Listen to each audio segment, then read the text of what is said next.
Szabad idejében igyekszünk minél több ősi helyet, etnográfiai és régészeti múzeumot rendszerni, és ezeket tanulmányozni, Jeruzsálem föld alatti feltárásai, Málta megalitikus templomai, Döbány tolomenjei, valamint a kanári szigetek csillagászati lapnál volt műemlékei. Köszönettel tartozik Kércsi Berának, aki ismerve érdeklődési körét felkérte az előadás megtartására, és fogadják a szerződéssel. Köszönöm a bemutatást, sziasztok! És akkor ő is kezdeném, ahogy láthatjátok, én főként a mitológiáról fogok beszélni, illetve hogy ez hogyan inspirálta az egyes írókat, műveket, alkotókat, illetve hogy hogyan tudott a New Age-re és egy az okkultizmusnak a tanaira.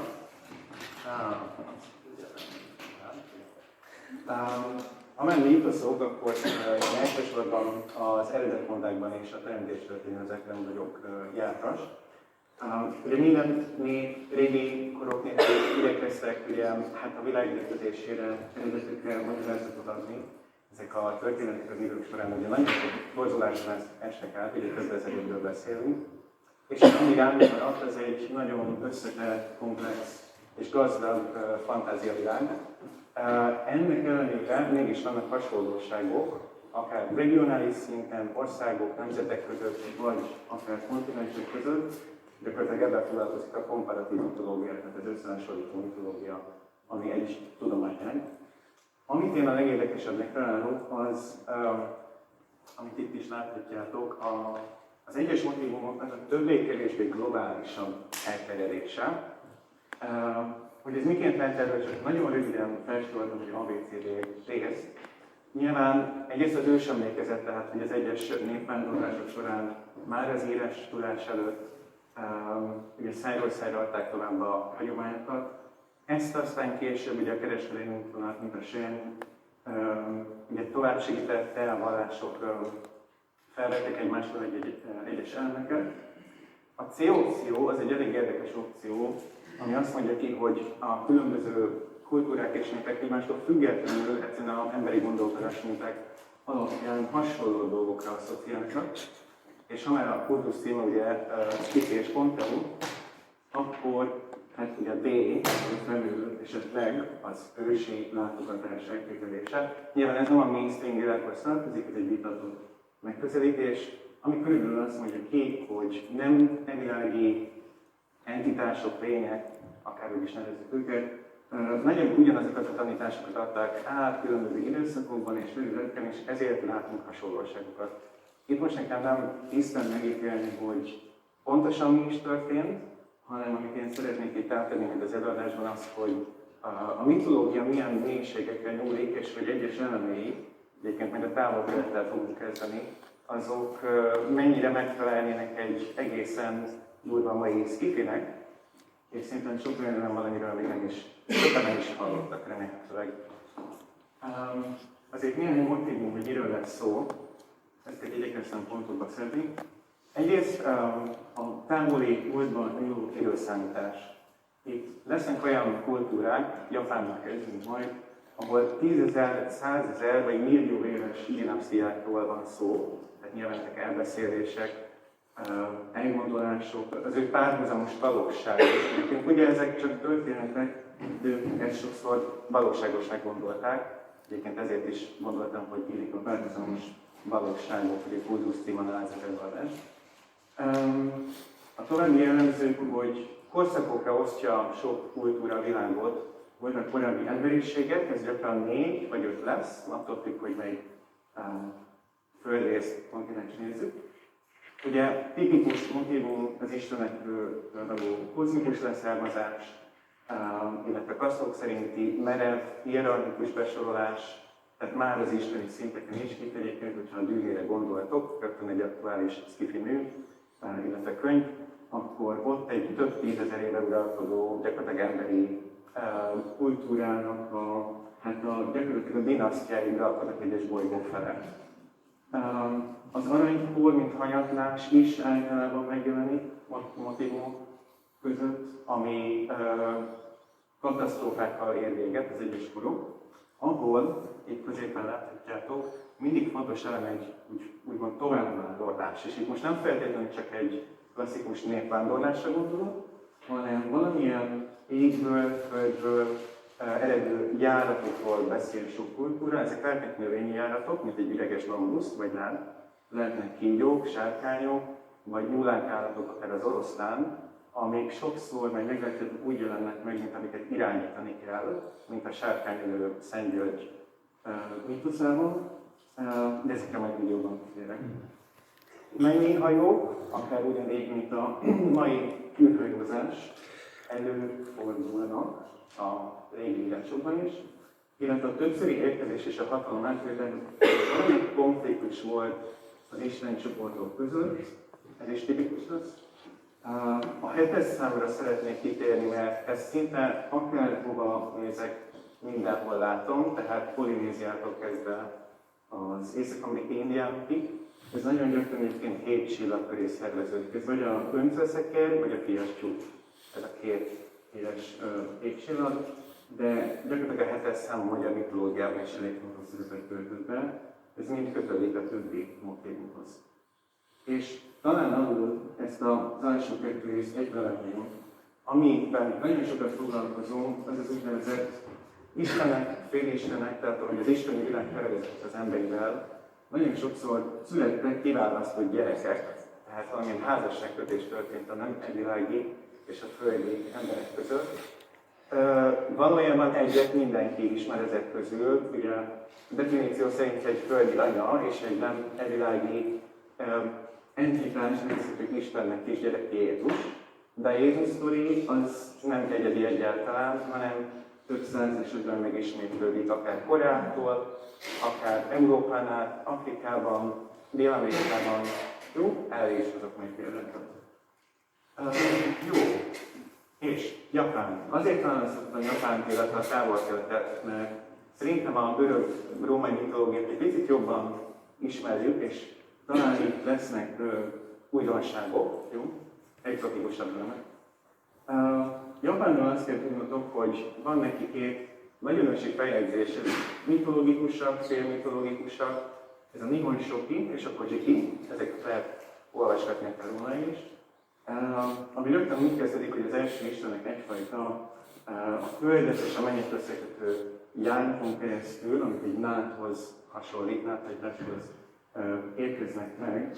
És ez Japán olyannyira átjárja, hogy gyakorlatilag, ha megnézték a középső képet, ez egyik legismertebb japán történet a Kaguya hercegnőről, akit a Holdról küldtek le, egészen apró babaként, és egy fénylő nádban, ez egy eredeti metszet, fénylő nádban jelent meg, egy idős házaspár találta meg és nevelte fel, mert rögtön összekapcsolódik a valamilyen járaton való leküldés, és egy különleges baba, aki később hát szuper erő, szuper menszerű képességekkel rendelkezik, de a nem is olyan távoli Fülöp-szigeteken az ő Ádám és Évájuk hasonlóan egy üreges bambuszból nálból futhattak ki.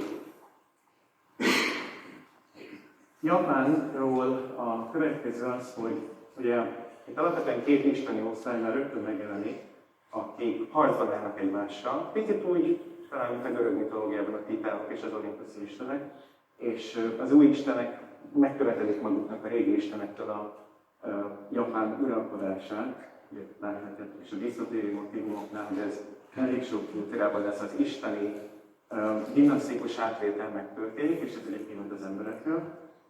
Illetve egy egész skifi-szerű történetet olvashatok a japán feljegyzésekben, amiben középen Amaterasu a napistennő leküldi a fiát és a mennyét a földre, hogy úgymond tegyenek rendet, alakítsák ki a kultúrát. Miközben a nagy űrben, ahogy a szöveg fogalmaz, tehát a menny és a föld között, aztán megszületik a fiúk, akik Nénigének hívnak, egy központi mitológia alap, végül őt küldik tovább, és hát találtam olyan leírásokat, nyilván ezek mitológikus leírások, nem konkrét korokról, kormányhatározásról van szó, ami szerint mindenre több mint 1.800.000 évvel ezelőtt került sor. Mielőtt a japán családi az uralkodói ház megalakult volna. Utána, több mint 1.800.000 évvel később, a Ninigének, akik leküldtek kisgyermekként, az utódja, ugye sokkal később Csingu volt, egyébként az érkezést ábrázolja. Ugye a Ninivi és az ő kísérői a távolítva. Jimmu lett az uralkodó az első császár Japánnak. Ugye megalapította, Oszakában már hallhattatok, mellette a Yamato régióban gyakorlatilag a nemzetét és az első főváros. Ahol pedig ebben a Yamato nevű területen Oszaka mellett elég érdekes dolgokra munkadunk. Itt már egyébként a felső uralkodó mellett egy másik istenség is ismerte ezt a területet, nagyon fontos szakrális központnak tartották, és ez a másik isten legfelül Nigi Hayati volt, aki éppenséggel a mennyei kőhajójában hajózott Japán felett, és ideálisan szörnyes ezt a területet, mondván, hogy tökéletes a szakrális domborzata. Mai napig Japánban a Matsudamu iratúnak talán a legismertebb példája ennek hatalmas monolitikus kövek, amiknek igazából nem tudjuk, hogy mi a funkciója. Őrzik ennek a hajónak a jelképét. Ezekben a megalitokban vagy monolitokban egyébként elég összetett csillagtérképek is van, meg ez egy példa arra, ez pedig egy illusztráció akar hozzányelni erről a hajóról, ami ez kőhely, ami repült az égben. A második állomás az Tonga lenne, ez a Polinézia, ami azért tartottam elég érdekesnek, mert itt is egy járatról van szó, ami konkrétan egy nagy féreg. Most nem bambuszként, még egyelőre nem is kígyóként, hanem féregként hivatkozott rá, ami egyébként azért nagyon érdekes, mert a mi szavunk a féregjáratra is egy állat nevéből ered. Féregjárat. Valamelyik kígyójáratnak hívtam, valamelyik sárkányjáratnak, hágymegyre is érünk. Ami történt, hogy megjelentek ebben az első emberek, ezen az Atta nevű szigeten, ez volt a közöbbek szigetet Tongán. Majd egyébként egy másik istenségét is megtörtént egy hatalomváltás az isteni generációk között. Hát gyakorlatilag átvette az irányítást. Már egy földi és egy isten gyereke volt. Ez egy klasszikus, csillag gyerek mítosz. És ő kialakított egy új nemzedéket. Tehát lecserélte az első féregből érkezett embereket. Ott a szigetén, amiről előbb beszéltem, és ahol az érkezés történt ebben a féreg járatban, egyébként 7 hegy át, emlékeztek, hogy meséltem, hogy a 7 hegyes szám az központi, és Japánban is az a bizonyos terület, amit kiemeltek az istenek az égből, Yamato, ahol megalapították az országot, az 7 dóm vagy egy dómhalmaz köré központosult, és Róma jutott eszetekbe általában a 7 dombról, de hogy ez egy világra szóló jelenség, hogy 7 domb felé építenek városokat. Nagyon sokszor ez vagy a göncölszekér, vagy a fiacsok alapjában van elhelyezve, mert hogy valahogy imitálni akarták gyakorlatilag a mennyeket, a föld az ilyen tükörképet. Így alakultak meg olyan városok, mint Konstantinát, vagy mai Isztambul, egykori Bizánc, mint a mai napig, amit látjuk csak az egy hivatalos kép erről. Úgyhogy ez került el a 7 dombja. Ez ugye a híres nemes Róma. Láthatók ott még városoknak, és ez teljesen a helyes lista természetesen. Ugye most még mindig Ázsiában vagyunk, Indonézia, talán az egyik legérdekesebb név. Ők ezt a háztípust építik mindenhová, ez hagyományozódott tovább, és azért állt szödöpökön, mert azt hivatott jelképezni, hogy ez lebeg. Ezek hajók akarnak lenni, az ő elmondásuk szerint ezeknek a prototípusa egykor az ősi időben egy fényből készült fénylőház volt, ami még a mennyben volt, és abban a főúr vagy főisten dolgozott az első embereken.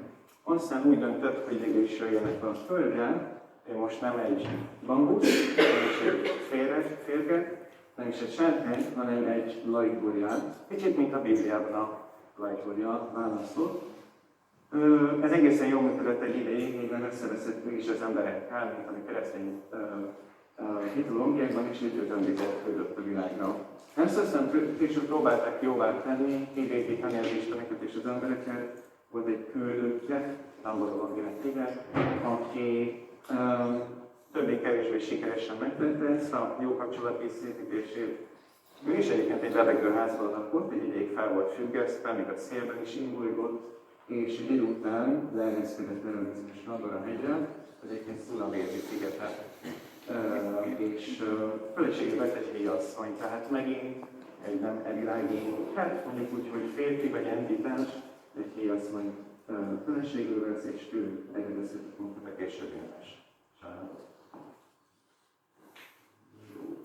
A tulajdonságról annyit, hogy ők maguk egyébként a félségben eredezhetik magukat, ha már a hetes szám.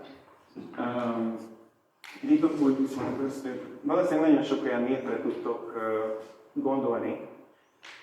Eszetekbe juthat. Ezt tudom használni, köszönöm. Nagyon sok olyan névre gondolhattok, ez csak az én elképzelésem és kutatásom, ahol egyszerűen jelen a hetes számnak a kultusza, illetve valamint Bikla, Fennén-borjú, gondoljátok a zsidóság aranyborjú kultuszára, vagy Bölény kultuszban, Észak-Amerikában, és ez körülöttük a hetes számmal, ennél a forrázsatörösnél is, ők ugye Kínában eredeztetik magukat a teológia szerint, és természetesen a Szent Szegény, az nekik nagyon fontos. Ugye a Bika csillagképben van a fülességének. Ezek az ábrázolások Japánjában, itt Buddha tanítékben a Borobudur templomon, ugye erről a 7 csillagról, ugye Mezopotámia és Egyiptom, ugye a lelkek ide szerettek volna ugye születni a 7 csillaghoz. Tehát ez nekem úgy tűnik, hogy egy világra szóló motivum, általában mindig van mellett egyébként egy nap, vagy valami egy csillag. Tehát a hetes és egy külön elkülönített nap, vagy valamilyen csillag. És ugye, ha már fiassuk, ha már hetes szám, és ha már New Age, akkor talán hallhattatok az úgynevezett leszbiákról. Ugye vannak még a reptiliánok, aki ismeri ezt a New Age-ből. Ugye ők azok, akik elvileg észak-európai vonásokkal rendelkező látogató. Ő Willy Meyer, aki vitatott figura, és ugye egy svájci, most már idősebb ember, aki a 70-es, 60-es években azt állította, hogy többször találkozott meg a Lejáni, vagy ahogy úgy nevezik, Lejáni Szemjelze nevű személlyel. Vitatott, mert készített fotókat is, de abból egy része megképzett, hogy hamis. Annyit én ajánlom, és nekem megvan ez a régi könyv, hogyha valaki érdekel az ő története, akkor ez a bizonyos fényélet, itt a teljes címe, Gary Kinder vagy Tylertől. A fényélet, ez elég jól kifejti az ő történetét, hogy mi lehet benne a magvainak az igaza a történetnek. Szóval ez a Pleiadi, mint az egyik ma New Age-ben jól elterjedt UFO kultusz szereplő, a szőke hajú, kékszemű látogató, ez eléggé sok kultúrában ugye hetes szám a piasú inspirálta. Jó, Tájvan, még egy ázsiai országú. Az ő lakóik a Tájvanok, tehát nagyon Tájvan és a Tájvan. Itt is egy elég érdekes érkezés történt, és itt jön be a tojás mitológia, ami elsőre picit furán hangozhat. Ez egy világra szól. Hát, nagyon érdekesek, hogy a szűzszületés lesz megint, ahol ezek a bizonyos kígyók, itt most nem van hosszban, meg lajkorjabb, nem kígyók. Ez egyébként egy modern variábrázolás, az első is, de ezt nagyon kicsit megesen. A mitológia szerint az első időkben a nap kiállította a földre, kígyókat ábrasztotta magából, és 2 tojás, amit itt látok, amit inkubálni beraktak egy edénybe, és ő belőlük keltek ki a pályban, a Tájvani népnek az ősei, a nemesek. Később aztán érkeztek újabb repülő kígyók, amik több tojásból úgymond az átlagembereket hozták el ők, és az egyébként egy hatalmas árvízre. Tehát ez is egy közös motivum. Jó, ha már tojás mitológia, ugye kb. 8000 km-re alébb Tájvanhoz képest, ez inkább egyik eredeti mitosza, mi szerint az emberi nemzedékekből már jó pár létezett, sikertelenek voltak, míg nem Inti, napisten úgy döntött, hogy ide létrehozni egy újabb emberiséget, és ezek tudatot hallottak. És ezért megküldött 3 tojást, Az fontos, hogy különbözőek a színét a sportban az érmek, tehát az arany és az isből ugye a nemesség és a feleségig fejtek ki, míg hasonlóan Thailandhoz a bronz tojásból ugye a közemberek. A mai napig az inka birodalomnak a pillanatra, az Cusco, ezen belül is a legszerentebb helyű poligonosa, ahol ez csak egy replika, nem az eredeti, egy aranytáblát tartanak, ami előleg az emberek és az ismerek között az aláítást mutatta be. Ebből egy közelkép, hát ami megint egy egész fontnak tűnik, ugye ők is a fiásokat elég fontosnak tartották, egy kígyó áll, és ez egy érdekesség, ez csak egy elképzelés, de úgy néz ki, mint egy bolygó egy jégköreles alulról itt van a kígyó, az erőből. Talán Dél-Amerika, legalábbis az alapszégúszi felé, legalábbis rendszerűen egy 200. Mutattam ugye előzőekben különböző kultúrából elég hasonló csillagtérképet, mindig 2 csillag és egy kiemelt napszerűség. Szerintem többen láthatjátok az Aliennek a Prometheus, ugye régi Scott Henderson filmét, ahol Dr. Elizabeth Shaw bemutatja az űrhajó csapatának, hogy a világ különböző részén egyező csillagtérképeket találtak. Ez szerintem eléggé ebből inspirálható. És itt van egy android, a David android, és hát ugye egy újnak a térkép alapján ugye az Istenek világában ez a címhez, ahol elvileg az említéseket tették, hát aztán nem úgy alakul a küldetésük, hogy elfogadták. Jó, még mindig a tojás mitológia, talán ez a legismerősebb, ezt tanulhatnak iskolában. Finnország, Kalevala, az ő nemzeti eposzuk. A Kalevala szerint általában úgy alapvetően hogy megküldtek 2 tojást, ez egy eredeti megteszedésként egy általánosulásabbat arany, és egy fém tojásról, és ezek segítették az életi létrejöttét a Földön. A főistenek őke, akik Ufónak hívnak, egyébként a Hetemáner, ami valószínűleg egy nagyon régi finn-magyar rokonság szó, magyarul hetevény, a hetes számnak egy fordulása, az az a hétcsillag mellett található. Tehát általában az hetes mitológia és a tojásokból való eredés, az eredet az elég elterjedt. És hogy még néhányat lássatok, szerintem Szép Helénát, akinek a trójai háború folyt, nem kell bemutatnom, ő és a testvérei kifejezetten egy tojásból születtek. Egyes elképzelések szerint egy földművelő találta meg ezt a hatalmas tojást a mezőn, kifüggesztették a templomra, és a kikelt belőle a 3 testvér felköztük Szép Heléna. Őtre voltak el, ugye, és ő miatta úgymond ki a trójai háború. Ez az egyik kedvenc történetem, ez Korea, ez a Jogcsósze, ő volt csak a Korea első királya, a Széla királyság vagy Csilla királyság vezetője. Egy haladó repülő ló, ami éjjel nevezkedett le. Ő, látjátok, egy piros tojásba, vagy egyes beszámoló szerint 2 tojásba. Azért, hogy Afrikából is említsek egy példát, Angolából, ott is vannak kultúrősökre például egy viszonylag fiatal fiú egy tojásból származik, és ugye utána gyakorlatilag megváltja a népét. Illetve a világ másik felén Hawaiion, aki pirosában láttuk, hogy gyakorlatilag Hawaiinak és a tűznek és a vulkánoknak a teremtője, aki a saját hugát jó ideig cipelte Hawaiira, egy másik szigetről. Egy tojás van, ő ilyen a tojásban a huga, inkubálta, lényegében a test melegével, és egyből kikelt. Jó, ez csak egy töredéke a tojás mitológiának, akit ez érdekel, annak még szívesen tudok mutatni példákat. Jó, ami még a tojásokat illeti, Mitrász, ugye a római birodalom egyik legfontosabb alapja, Magyarországon is vannak Mitrász szentéllyek. Ugye ez egy misztériumvallás, vagy csak a beavazottak vehettek részt a tanulban. Mitrász az egyes elképzelések szerint szintén egyfajta fő tojásból született, ezt láthatjátok, hogy itt ketté szakad. Ez az egyik legfontosabb ábrázolás róla, ez Rómában van. Ugye leüli a bikát, a bizonyos likon ül. Egyfajta Orionnak is tekinthetjük, egy hős, egy kultúrhős. Általában a főpenyés a égcsillagot, tehát megint a világfedés Mika, égcsillag, ugye amit említettem. És nagyon ajánlom ezt, ez egyébként abszolút ingyenesen elérhető PDF-re, egy Books and Archetypes in the Myth of Superman.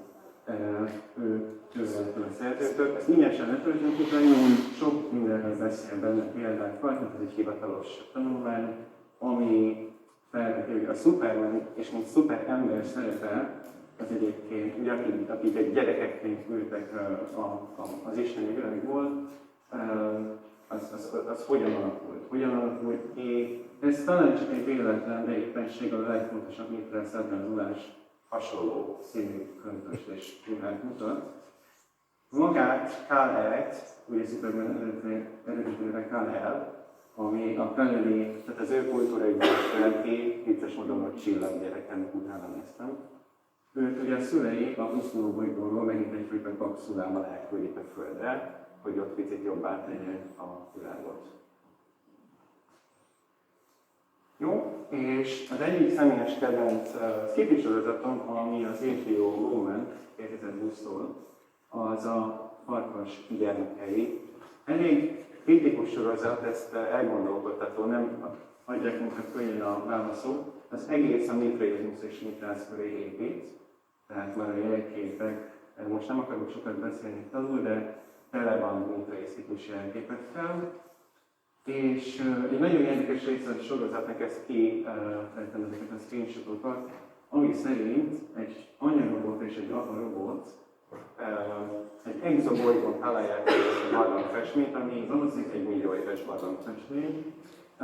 Embriókkal gyerekeket egyfajta tojásban szállít el, hogy látjátok ugyanezt a hajót, a Földre, tehát az ő szempontjukból, és mindez hatalmas kígyók kísérletében. Úgyhogy a Farkas gyermekének a rendező és az írója az eléggé inspirálódott ebből a sztoriból. De van még egy híres szuperhősünk, még hogyha nem is szigorúan sci-fi, Son Goku, szerintem mindenki ismeri, akinek az eredeti neve Sun Wukong. Sun Wukong, Son Goku hasonlít egymásra, vagy a magyar irányás szóval. Ő gyakorlatilag a kínai regények közt az egyik legjelentősebb, 300-400 éves szövegről van szó.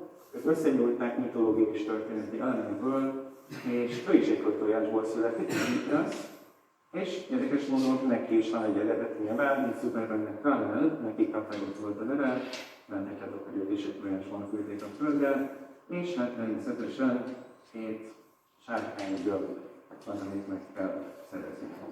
Jó, tehát nagyon hasonlóan összeköttetések vannak, hogy ez mennyire véletlen, vagy mennyire inspirálódtak ezek az írók ebből. Érdemes utána nézni. Nyilván vannak találgatások, de sok tanulmány fejtegeti ezeknek a lehetőségeket. Mezopotámia, 5. állomás, most kicsit ugortunk. Ha már volt egy japán fantasztikus kor, egy 850 év. Ez a prizma, amit hát körülbelül 4000 éves, ez az úgynevezett Sumer királylista főforrása. A Sumer királylista 200 000 évesnek mondja a Sumer, hát gyakorlatilag elit uralkodói isteni királyságot, akik elviekben akkor 200 000 éve elkezdtek a Földdel. Ezt a mai napig vitatják, hogy ezeket szó szerint évekként kell érteni, vagy esetleg hónapokként, de az eredeti szövegben évek vannak megadva. És az úgynevezett Anulim vezetésével megalapították egy időpárosát. Volt egy özönvíz, náluk is megjelenik, kb. 30 000 évvel ezelőtt, amikor ugye átjutott a Föld, és küldtek egy második érkezést, tehát itt is megvan ez a többször érkezésnek a motívuma.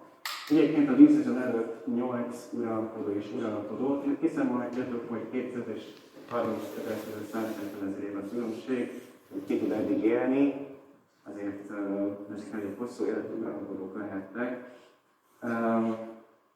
Erre mutatnék aztán egy pillanatra visszaélőtünk ide egy olyan képet, ez a Wachowski testvérek, akik ugye a Matrixot is megalkották, Jupiter feleméket, és ami inkább egy light sci-fi, de abban minden esetre érdemes, hogy különböző dinasztikus emberi útutazó kultúrák, bolygókat uralnak, itt éppen a királynő elmagyarázza egy földi lányra, hogy náluk a 14 vagy az édesanyja énekeszobra itt van 90 000 éves volt, és az egyes lecsapolt emberi bolygóknak a bérét használják a 8 fiatalobbnak.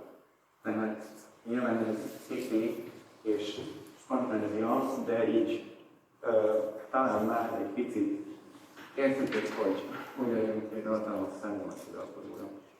Minden esetre a Mezopotámiában is központilag játszik a hétcsillag, és itt már megjelenik, amit majd röviden kimutatkoztatnék, a hétfejű sárkány, vagy sárkányhíjó, ami, ahogy már említettem, szerintem korábban valamilyen módon irányítani kell. Ezek főként járatszerűségként jelennek meg, és ebből vissza fogunk térni, hogy ez az irányítás, ez pontosan mit jelentett valamilyen hosszúság eszközzel vagy láncsával. Jó, ugrunk egyet Amerikába, elsősorban Észak-Amerikába, a Hopi, Navajo népekhez. Ők is világkorszakokat különböztetnek meg, konkrétan 4-et. Azt mondják, hogy mindegyik között egy katasztrófa volt, a legutóbbi és a mostani között egy vízön. És akik arra érdemesek voltak, azokat kimenekítették az előző korokból, az úgynevezett hangya emberek. Vannak olyan New Age elképzelések, miszerint egy hangya, ha elképzelitek, kicsit hasonlít egy, hát a klasszikus szűk ábrázolás, úgy a nagy fej, vékony test, viszonylag nagy szemek. Tehát ez akár inspirálható, és ezt neki nézzetek, hogy ma elképzelünk egy ilyen gyerekszerű lényt. Minden esetre ők segítettek átjutni ezeken az üreges látó bambuszokon, egyik irányba a másikra. Erre a Pueblo indiánok mai napig megemlékeznek egy szépapújukkal, ami ez egy szent hibáikban, ezek egyfajta föld alatti templomok vannak elhelyezve, ez a utalás erre bizonyos lyukra, amik kimenekítették az embereket. Itt is egy érdekesség, amit olvastam egy törzsfőnöknek a interjú átiratából, hogy az egyes világokban, akik elpusztultak előttünk, az ottani emberek már építettek, tehát ugye rivalizáltak, és elfajultak, de építettek repülő pajzsokat, úgynevezett patobótákat, ami egymás városait támadták. Ez egy picit hallja azt, hogy elképzeltek egy lemez, egy pajzs, oldalnézetből picit egy csészajra. Tehát, hogy ezek honnan inspirálódnak ezek a formák, mint egy hangyaszerű, a mai szürke elképzelésünk, egy repülő pajzs, mint egyfajta csészaj, ez csak elgondolkodtatásunk számomra. Jó, a Lakota indiánokra érdemes meg kitérni, mert itt az egyik legfontosabb szkifi, amit én nagyon szeretem, én harmadik típusú találkozások. Ő az ördög tornyot választott, ami egy vulkanikus kürtőben megmaradt magmának a megszilárdult, gyakorlatilag tornyszerű képződménye. Nem tudom, hogy ki látta a filmet, de a végén ugye elhozzának, tehát kommunikálnak a földön kívüliek. Ezen én nagyon szerintem lakotáknak, akik ez egy Ronald Woodman egy felújított térkép, amit egy kutatótársammal csináltam. Ők lakoták össze is húzták ezt a bizonyos ördögtornyot különböző csillagképekkel és a mellette lévő domborzatot is. Tehát mindig valamilyen szent domborzat volt, ami hasonlított a csillagokra. Egyébként ez a bizonyos terület és a 7 csillaghoz kötődik le, és van húzva. Érdekes, hogy ő volt ugye szarvas, tehát szarvakfelel látó fejtevője ma, Belékutis. Ő hozta el a híres nevet békepipát, legalábbis a lakodák szerint, ami nem csak a pötrékelése volt jó, hanem valójában felfelé tartották, és arra volt hivatott, hogy a földet és a mennyet összekösse. Tehát megint egyfajta üreges járatnak kép, hanem is van és nálnak. De ezt szépen kigértő inspirálta ez a hely. Azték és maja, elsősorban most az aztéken fókuszálni, ugyanúgy, mint az észak-amerikai indiánok, csak ők picit ugye délelőtt voltak az aztékok, ők most nem 4, hanem 5 napot, vagy 5 kort különítettek el. Ugyanilyen katasztrófákkal értek véget a legutóbbi egy árvízzel, mint ugye a keresztény zsidó mitológiánkban is. Itt is szerepelt egy üreges vatörzs, egy híd, ami mentetőként szolgált, átkelőként, és Egy nagyon érdekes dolog, ha már Japánban volt egy repülőhajó, ahol az istenségek visszamerték a Szent Áját, az aztékoknak is van egy Tepán nevű pattintott hője. Ez gyakorlatilag egy illusztráció, de itt látjátok, hogy így. Amiben az istenségek ezért, amikor lehajították az ősidőkben az égből, tehát leesett az égből a hatalmas kő, ez az úgynevezett végigban, a Csikonosztokban volt, ami azért azt nálunk valami, az egy szent hely volt, és 1600 istenség jön ki belőle. Aztán azért emeltek ki, mert egyes alternatív kutatók felfigyelnek rá, hogy mert ez lehet, hogy egy kicsit meredek, hogy Atlantis és Aztlán, bár az Atlantis szó görögösítve van, de hasonló hangzásúak, és egyébként ez is egy sziget volt. Ugye az eredetője. Jó, van egy hosszúkás pattintott kő, ami repülni tud, és istenségek válnak ki belőle.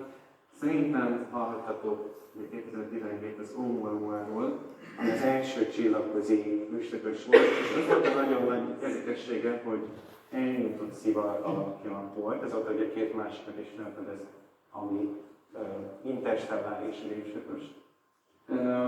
És ez egyébként nagyon emlékeztetve, elpuszították, ugye ők még így a klasszikus, Rendezvú a Ránál valamit elvileg meg is akarnak mostanában filmesíteni, ahol a rendszerben egy hasonló hengel alapú hosszúkás, teljesen monoklón kő érkezik be.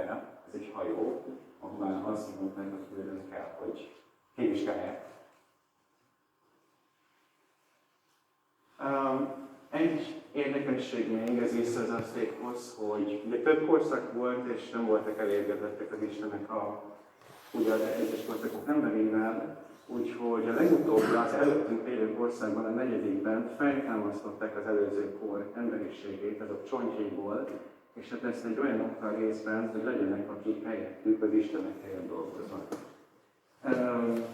Ez Mezopotámiában is megismétlődik, ott az úgynevezett igéi istenek, ők az Ammonitikról szinte már hallottatok, az erősebb istenek, egyfajta alattolói voltak, és felrázadtak a vezetőiknél, hogy nekik túl fáradtságos ezeknek a kis isteneknek a munka, és ezért keresik meg az embereket.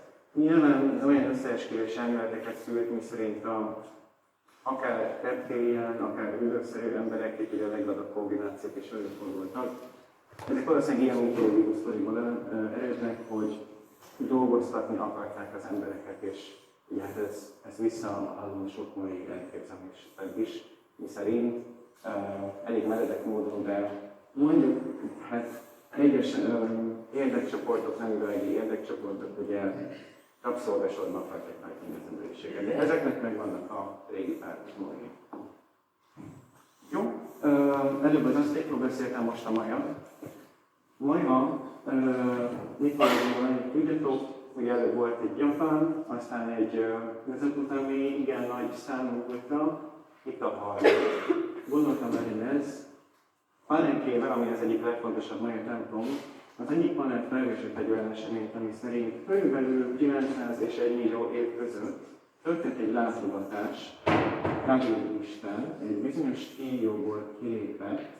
Egyébként érdekes, hogy egy asszonyt lesz körülbelül, akik meg akarnak termékenyíteni, tehát úgy visszatérünk ez az Isten és földidő közti viszonyhoz.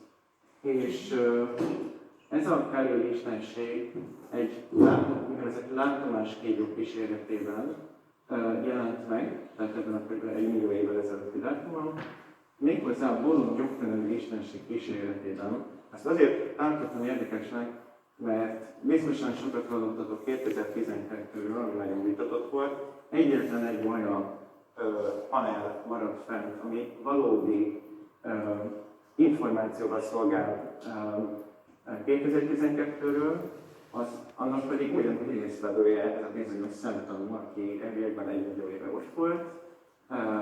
Ez egyébként, hogyha érdekel valakit, ez a Panelles Ortodóiróban található, és arról szól, hogy 2012-ben vagy a kő, ez a bolond jogtel valamilyen ünnepélyes leereszkedésben vesz majd részt a Földre.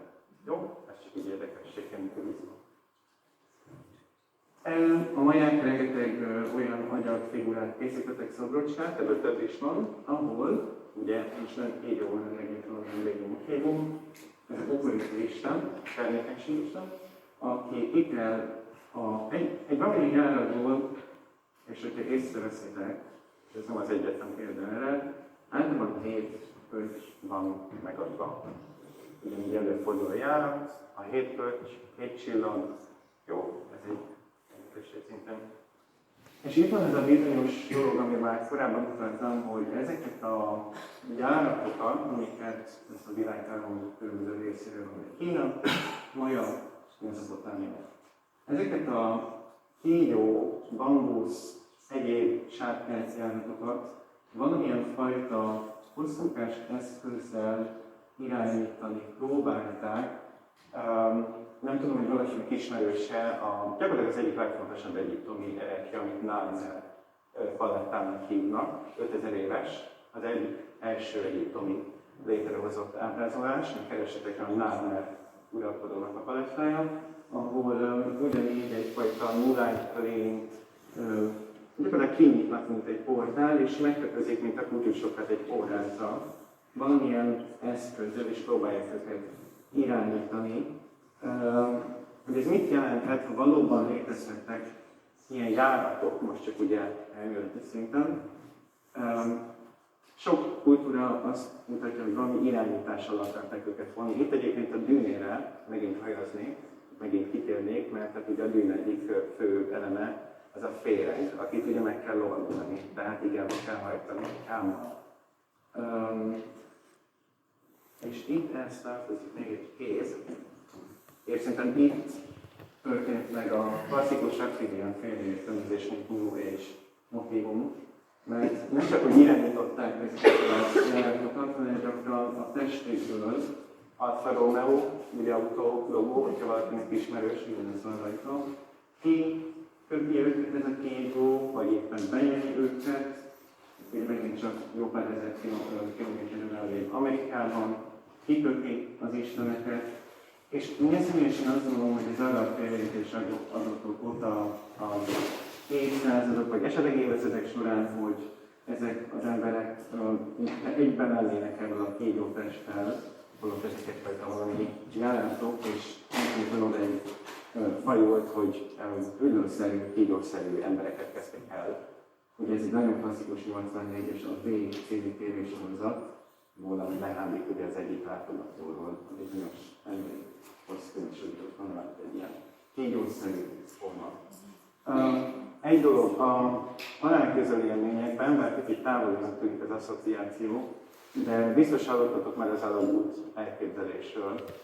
Ezt ugye kultúrától, vallástól, nemtől, kortól függetlenül nagyon sok ember, akinek halálközeli élménye volt, látta ezeket a járatokat, alagutakat. Elképzelhető, hogy az ősiek ezeket komponálták, jó, és itt nem feltétlenül igazi fizikai járatokról van szó, hogy mi elképzeljük ma azt a féreg járat értelmében. Jó, Görögországról. Abszolút ugyanúgy Hésziodosz, hogy egy nagy költő, 5 porra bontotta, egy folyamatos leépülés az anekfortolvaskori. Ovidius, aki volt, ő 4-re bontotta, de itt is egy folyamatos hanyatlásról van szó. És természetesen Görögországban is megtaláljuk azt a bizonyos két isten csoport közötti harcot, ez a titanomakia, amikor az eredeti földi. Ez ugye volt Japánban, csak egy másik isten, az Ovidusia, gyakorlatilag leigázták. Miért teszik ezt? Mert a titánok sokszor megtettek olyan dolgokat, ő Prometheus titán, amit nem szabadott volna, méghozzá Prometheus megosztotta az isteni tudást, a tüzet, ez a tudás vonatkozik, az emberiséggel, és hát így sem marad el az üreges motívum, egy úgynevezett édeskönyv szárban sem tészed le a mennyből az emberiséghez. Ez érdekességként még annyit, most már közeledünk a végéhez, hogy a kereszténység egy nagyon hasonló dolog volt számomra, szerintem a bukott angyalok sokaknak ismerős lehet, mert hogy Énok könyve, ami egy apokrif írat a mi Bibliánknak ugye nem része hivatalosan, Nem titánoknak, hanem víraszoknak nevezik azt a csoportot, akiket kijelöltek, hogy egy ideig vigyázzanak a Földre, felügyeljék azt. Ők viszont gyakorlatilag, mint a titánok, hát nem viselkedtek túl jól. Túl gyorsan akarták megosztani a tudást, mint Prometheus titán, ugye. Illetve még a földi nőkkel is sejtek, amiből egyfajta különleges érték születtek. Mind a görögöknél, mind a keresztény mitológiában, akár bukott angyaloknak, akár titánok hívjuk őket, bedöntönözték őket, méghozzá egy nagyon mély, sötét részen a jóval a föld alatt. Énokot el is vitték oda, azt mondta, hogy nem lát se plafont, se padlót, mint hogyha az űrről beszélne, azt mondta, egy szörnyű sötét helyet lát. És közelről megmutattak neki 7 csillagot, mint hogy a hegyek lennének egész közelről, és azt mondták, hogy itt fognak majd bebörtönözésre kerülni ezek a bizonyos angyalok, vagy gyakran titánok, akik megszekték az esküjüket, tudást adtak át, amit nem szabad volna. És hogyha már járatok, és tudás átadása, ez tekintik ma a Voynich kéziratot az egyik legkritikusabb, nincs megfejtve a mai napig sem kéziratnak, letölthető az egész ingyenesen interneten. Olyan szűzies lányokat látunk vele mesztelenül, akik ilyen híres járatokban, illetve cselekben utaznak, természetesen is megjelenik a 7 csillag. És én próbáltam tehát ez a legrejtélyesebb hivatalos földirat, egy hasonló 1400-as évekre datálják, egy nagyon hasonló ábrázolást keresni, és én rátaláltam a 100 évvel korábbi Carmina Régiára. Nyilván ez akkoriban az elit számára volt, csak látható, nem a hétköznapi embereknek, ahol Jézus tanít, ugyanúgy megjelenik egyébként a 7 csillag, és majd nem is mesztelen lányok, de szűrjes lányok ugyanilyen, már ott a víz megjelenik éppen, ugyanilyen egyfajta csövekből, vázákból, mint itt emelkednek ki, és itt van az a bizonyos tudásról előutaltam, amit egy vándában évekkel felül átadnak. Tehát, hogy ez elképzelhető, hogy a Voynich kézirat, nagyon rejtélyes, és megfejtetlen ez a bizonyos szöveg, sokan próbálkoznak, és próbálkoznak, az valamilyen fajta tudással felutalni, vagy tudásátadására. És ez az utolsó előtti dia, még mindig görögöknél vagyunk, Dűne, még egyszer nagyon is skipi mű. Valószínűleg akik látták, tudják, hogy az Atreides ház vezeti a galaktikus 10.000 éve uralkodó űrbirodalmat, illetve hát a Dűne bolygók vezetékben ők uralták a filmben a hatalmat. Ők hivatalosan is az író is így alkotta meg a mitológia alapján, ők a görög hívjuk egykori mitológius Ártúszi vagy Agamemnonig vezetik vissza a vonalukat. Lássatok pár párhuzamot. A valódi sztoriban Apollón, ugye egyfajta napisten, akinek a betűi eléggé hasonlítanak a Paul szóra, ugye Póla főszereplő, Timothée Chalamet játszója. Anyja Apollón a mitológiai Létó, a filmben ő az apja, Létó. Ő Zeus fia volt, és Apollón diadalmasait a nagy Kriton kígyó felett. Ez egy nagyon hasonló a filmben. Majd Apollón, vagy Paul megalapítja a Delfoi jóstát. Ugye, hogy a fűszert fogyasztja, egyre inkább a jövőben át, hogy a Delfoi jóstában ez folyt. Mind a kettőben van Mikrokultusz, ha a szentülesek voltatok, akkor a Dűnében többször is előjött, hogy az Atreideshez szimbóluma egy vita konnektorát jelent is. Illetve az Atreus átról az a görög családok több generáción átsújtó átok, ezt a bizonyos Atreus családot, és hogyha belegondoltok, 10.000 éve a filmben az Atreides és Atreus család közt családi száj áll. Jó, mielőtt megköszönnék, annyit még, hogy ha esetleg valakit érdekel, egy személyes kedvencem, Arthur Clarke-tól, egyébként most könyv Vállalkozás a csillagok. Ez egy olyan emberiségről szól, aki egyszer felfedezte az űrt, majd gyakorlatilag megélt valamiért, visszavonult a Földre, teljesen bezárkózott, mindent elfelejtett, eltelt 1 milliárd év, és gyakorlatilag a főhősnek a feladata, hogy újra felfedezze ezt a múltat, és végül is addig utazik egy űrhajón, ami Ennyi, mint a csillag ég és sokára az igazságra. Tehát Artuszépák is elég sok mitológiai elmet építette ebből a történetekből a könyvében. Jó, egy olyan élet, majd köszönöm a figyelmet, engem.